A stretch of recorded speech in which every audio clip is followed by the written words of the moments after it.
Yo, yo, yo, salut, Santon les garçons, le Claymore Minotaur, and I return with another Furi boss run video wherein I take on the song boss. Takes place in the air, elevated position, platforms, more than one platform will get used. There's a subtle Psycho Crusher move as well that I'm not entirely sure if it can be countered. It remains to be seen in this video. And otherwise, she's flying around the periphery and trying to hit you with those projectiles. Obviously, when the moves come in like this, and the shockwaves of course, when the moves come in like this, you have to counter with some of your own projectiles just to see if you can chip away at that health bar. And for the most part, it's relatively simple blocking the shockwaves. That orange energy ball attack there, a little bit more difficult to dodge, but not impossible. And that is one health bar down. Then you have to be aware of that massive laser, that optic blast almost. I can't even see where it's coming from, if it's coming from her arms or her weapons or her wings, but let's go ahead and call it that optic blast. Hol Tite Marvel vs. Capcom #2. And be aware of the modified Psycho Crusher, which has the energy beams coming out of the side as well. But since it's just a line, you just have to go through, trying to charge the projectile attack to destroy a bunch of the still energy balls, and even getting in and recovering some energy from the green energy balls that I put out. Not really a problem there. I must say, at this point in the battle, I am being somewhat sloppy how low the health is, but the foundations are there, and there it is. Just style on her a little bit there. Hit her with that charge attack like this was Bloodborne. You remember my tactics right there. And then once again, same thing. The still energy balls need to be removed in order to get access to the health up energy balls that you can destroy. And then here comes another energy ball attack, wherein you have a much slower version of the shockwave, and the energy balls aren't just stationary. They float around wistfully, which makes them that bit more difficult to deal with. Then we have that attack there, which is relatively easy to dodge. I think to be 100% perfect, ignore that.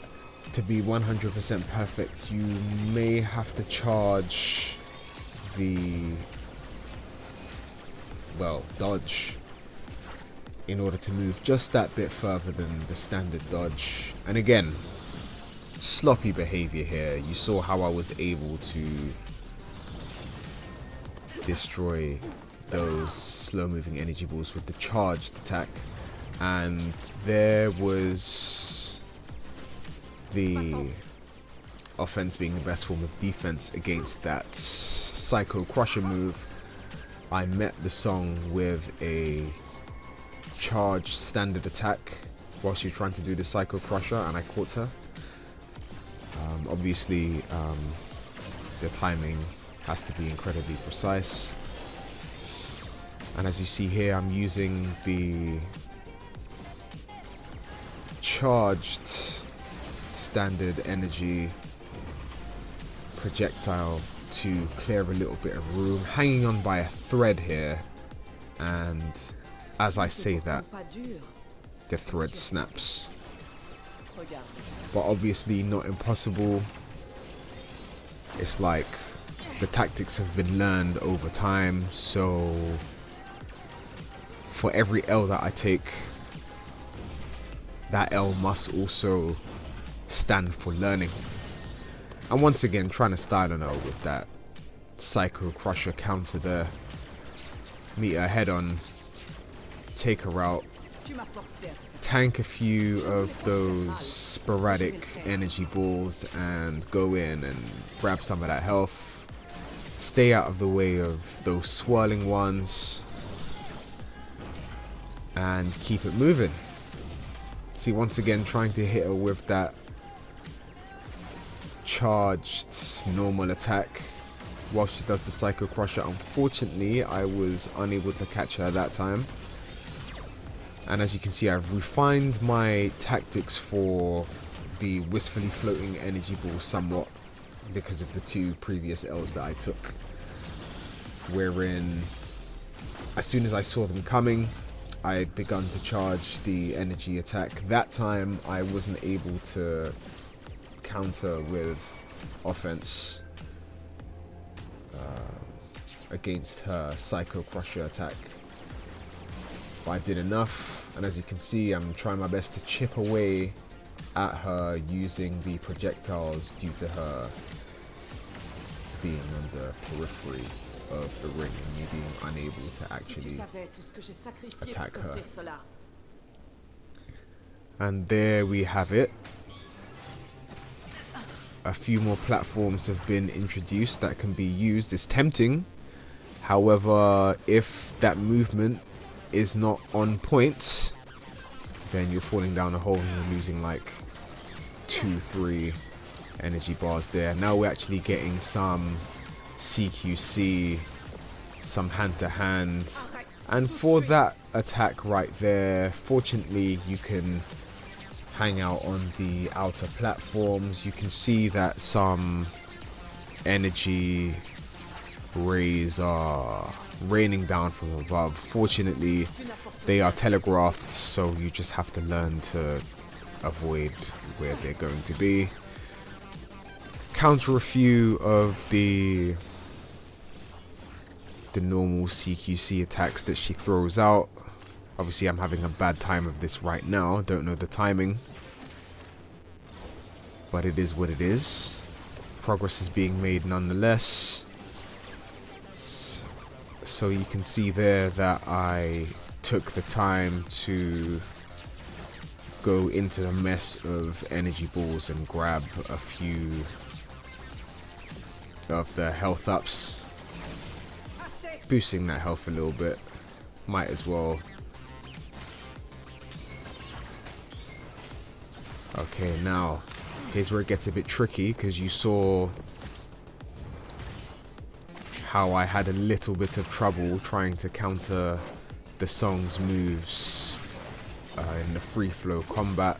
Fortunately, those telegraph moves there made full use of the opening, got in a charge attack, styled on her a little bit. You understand how it's got to be done sometimes. And there goes another life bar. Okay. So again, we've got the energy rain. Stay out of the telegraphed area and try and avoid the energy balls that she throws out. Again, we've got some shockwave attacks, some segmented shockwave attacks, and the standard shockwave attack, as well as an optic blast energy beam to avoid. But I made short work of it there, surprisingly, it has to be said. But I guess the L's that I took before in that, what was it, the third portion of the battle, it made me learn somewhat. And here she comes with the attacks, and it seems as if I cannot counter one of them. Well, I got one, but not enough in order to attack her with that incredibly damaging counter attack, the full combo for full damage. so close there. If you don't counter the whole thing, or at the very least the last one, she doesn't seem to be left open, which is unfortunate really, but get good. There it is, there it is. And I caught her in the clutch. And now we have the final section, and she summons some totems at the north, south, east and west portions of the map.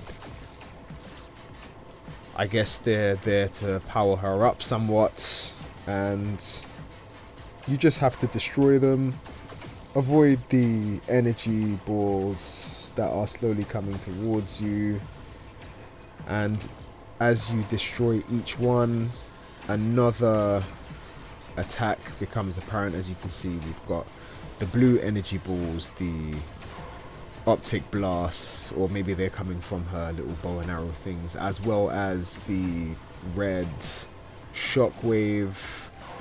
And now we've got the energy balls raining down from above. I didn't even get to attack the final one before she took me out, but it is what it is. Now we know what she's doing. It should make it somewhat easier to avoid. And I'm using the projectile attack. I don't know if this is the most efficient way to do it, but it's working. And also during all of this, you can see I'm taking the time to destroy some of the energy balls that are coming towards me slowly enough that they aren't too much of a problem, picking their health back up. It was very nice of her to offer the green energy balls in amongst all of the potential death, really. And you know, just taking my time, bit of patience, maybe not there so much. Sometimes these slower moving attacks are just as credible as the faster ones that require like a knee-jerk quick reaction, as opposed to some finesse. As you can see, I'm nearly at full health. Bit of patience, as I said. Also using the projectiles to chip away at the